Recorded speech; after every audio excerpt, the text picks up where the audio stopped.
इसमें आज morning hours में सेक्टर 56 पुलिस स्टेशन गुरुग्राम में एक इन्फॉर्मेशन मिली थी एक निजी हॉस्पिटल से कि एक लड़की है जिसको कुछ गोलियां लगी हुई हैं जो कि मृत अवस्था में हॉस्पिटल में है। जिसके ऊपर पुलिस टीम के द्वारा हॉस्पिटल में जाकर के पता किया गया तो मालूम हुआ कि ये राधिका नाम की लड़की थी और करीब 25 वर्षीय लड़की है जो कि सेक्टर 57 के किसी एरिया में रहती है। पुलिस के द्वारा उसके घर जाकर के पता किया गया लेटर ऑन, तो मालूम हुआ कि ये जो राधिका है ये टेनिस प्लेयर थी और फिलहाल ये कोई अपनी टेनिस अकेडमी चला रही थी। इसके पिता के द्वारा इसको गोलियां मारी गई हैं, जिसको पुलिस के द्वारा अरेस्ट कर लिया गया है और उससे पूछताछ की गई है तो उन्होंने इस घटना को अंजाम देना स्वीकार किया है।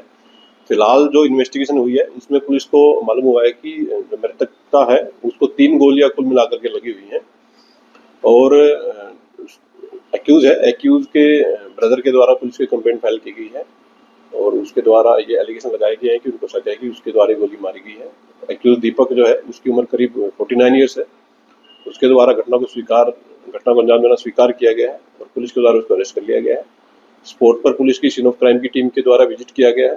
फिलहाल तक इन्वेस्टिगेशन में ये सामने आया है कि मृतका को 3 गोलियां कुल मिलाकर के लगी हुई हैं। जो रीजन है घटना के पीछे उसमें फिलहाल तक जो पाया गया है कि ये जो राधिका मृतका थी ये कोई टेनिस अकेडमी अपनी चलाती थी, जिसको लेकर के इसके पिता नाराज थे और उन्होंने इसको कई बार बोला था कि ये एकेडमी न चलाए और इसी नाराजगी के चलते इन्होंने गोली चला करके हत्या की वारदात को अंजाम दिया गया है।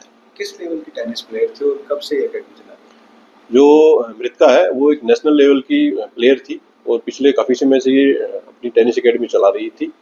जो घटना को जो अंजाम दिया गया है वो एक लाइसेंसी वेपन से उनके द्वारा अंजाम दिया गया है। लाइसेंसी वेपन को पुलिस के द्वारा स्पोर्ट से रिकवर भी कर लिया गया है। फर्दर जो केस है उसकी इन्वेस्टिगेशन पुलिस के द्वारा इसमें की जा रही है। किसके नाम ये रिवॉल्वर का लाइसेंस और ये दीपक करता क्या है? ये जो एक्यूज बेसिकली इसका कोई किराए का काम है और इसी से इसका जीवन यापन चलता है। वेपन है वो लाइसेंसी है और फिलहाल जो केस की इन्वेस्टिगेशन उसमें की जा रही है कि किसके नाम से ये वेपन है। फिलहाल तक जो पाया गया कि दीपक के नाम से उसने बताया है कि उसी के नाम से ये वेपन है। पुलिस के द्वारा डीप इन्वेस्टिगेशन इसमें की जा रही है। जैसे जैसे फैक्ट इन्वेस्टिगेशन में सामने आएंगे पुलिस उसके अकॉर्डिंग अपनी कार्रवाई इसमें जारी रखेगी। कितने बजे की घटना है और उस वक्त घटना के वक्त कौन मौजूद था? अभी तक जो इन्वेस्टिगेशन है उसमें सामने आया कि ये घटना करीब सुबह 10:30 बजे की है और जो एक्यूज है उसके ब्रदर हैं कुलदीप, उनको वो इसी के मकान में ग्राउंड फ्लोर पे रहते हैं और जो एक्यूज है और उसकी फैमिली थी वो फर्स्ट फ्लोर पे रहती थी।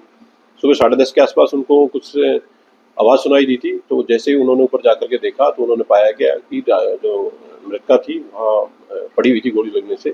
उसको प्राइवेट हॉस्पिटल में ले जाया गया था जहाँ के डॉक्टर के द्वारा उसको मृतक घोषित कर दिया गया था। एक्यूज को पुलिस के द्वारा अरेस्ट कर लिया गया। फर्दर जो केस की इन्वेस्टिगेशन वो पुलिस के द्वारा इसमें की जा रही है।